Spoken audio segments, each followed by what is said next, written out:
সম্মানিত দর্শক, আশা করি সবাই ভালো আছেন। কথা বলছি অ্যাডভোকেট আশিক আলাই, ঢাকা ল চেম্বারের ইউটিউব চ্যানেল পক্ষ থেকে। আজকে জানব নাবালকের সম্পত্তি কিভাবে বিক্রি করা যায়, যদি প্রয়োজন হয়, কখনো প্রয়োজন হলে সেই সম্পত্তি বিক্রি করার ক্ষেত্রে কি কি ব্যবস্থা বা কিভাবে সম্ভব, সেই বিষয়টি নিয়ে আজকে আপনাদের সঙ্গে কথা বলবো। প্রথমে আমরা এই বিষয়টি আলোচনা করার পূর্বে আগে জানা দরকার যে নাবালক কে বা কারা। যদিও আমরা জানি যে নাবালক মাইনর অর্থাৎ ছোট শিশু যারা, তো আমাদের দেশে প্রচলিত সাবালকত্ব আইন 1975, এই আইন অনুসারে যে সকল শিশু ছেলে বা মেয়ের বয়স 18 বছরের কম, তাদেরকে এই সাবালকত্ব আইন 1975 অনুসারে নাবালক বা নাবালিকা বলা হয়ে থাকে। প্রশ্ন হচ্ছে যে নাবালক কখনো কখনো উত্তরাধিকার সূত্রে অথবা হেবা সূত্রে বা অন্য কোনোভাবে সম্পত্তি অর্জন করতে পারে। সেই ক্ষেত্রে তার সম্পত্তি, তার অর্জিত সম্পত্তি সে অর্জন করার ক্ষেত্রে কোনো বাধা নেই, অর্থাৎ তিনি গ্রহীতা হতে পারেন, তার বরাবরে হেবা করা যেতে পারে, কিন্তু নাবালক নিজে হস্তান্তর করতে পারে না। এর সাথে আরো একটি আইন জড়িত, সেটি হচ্ছে বাংলাদেশে প্রযোজ্য বা প্রচলিত 1872 সনের চুক্তি আইন। এই চুক্তি আইনে বলা আছে যে কে বা কারা চুক্তি করতে পারবেন এবং কারা চুক্তি করতে পারবেন না, মানে কোন ব্যক্তিগণ চুক্তি করতে পারবেন এবং কারা চুক্তি করতে পারবেন না। সেই ক্ষেত্রে এই আইনে চুক্তি করার যোগ্যতা অযোগ্যতা হচ্ছে নাবালকদের, অর্থাৎ বলা হয়েছে যে নাবালক কোনো চুক্তি করতে পারবেন না, তার সম্পাদিত চুক্তি আইনে কার্যকর নয় বা বৈধ নয়। তাহলে যে দলিল সম্পাদন করা, এটিও একটি চুক্তি, এটি একটি আইনগত বিষয়, তাহলে নাবালক সেখানে অংশগ্রহণ করতে পারছে না।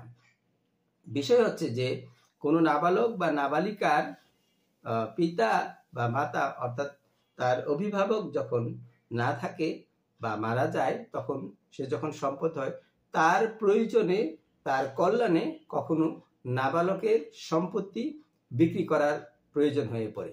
এক্ষেত্রে কি পদ্ধতি, আমরা আজকে সেটা নিয়ে কথা বলবো। প্রথমত, নাবালকের স্বাভাবিক অভিভাবক, অর্থাৎ কোনো অনুমতি ছাড়া স্বাভাবিকভাবে নাবালকের অভিভাবক হচ্ছে তার পিতা এবং দাদা। যদি বা কখনো যদি সেই পিতা মারা যায় বা অনুপস্থিত থাকে, সেই ক্ষেত্রে দাদা তার অভিভাবক হিসাবে দায়িত্ব পালন করতে পারে।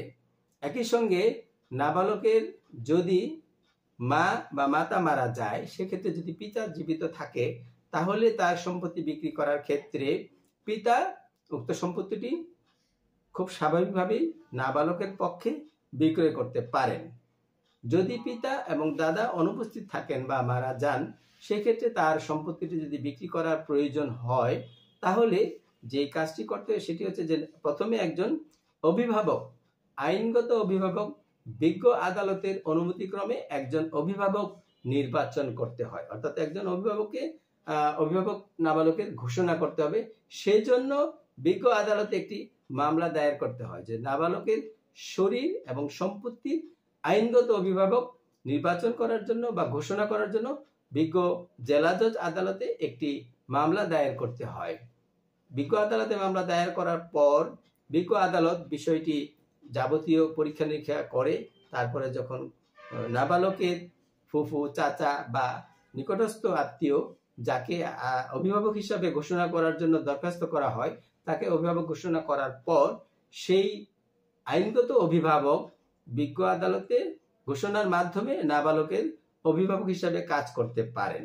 এটি একটি বিষয়। দ্বিতীয় বিষয়, এই ঘোষণাটি হচ্ছে যে নাবালকের শরীর এবং সম্পত্তির অভিভাবক।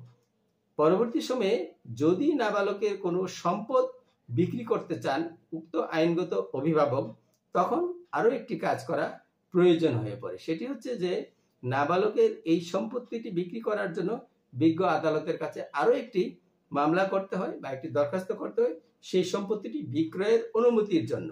অর্থাৎ এই নাবালকের বিশেষ প্রয়োজনে তার কল্যাণে তার সম্পদ যদি বিক্রি করতে হয়, তাহলে বিজ্ঞ আদালত থেকে আরেকটি অনুমতি মামলা করে ঘোষণা নিতে হয়।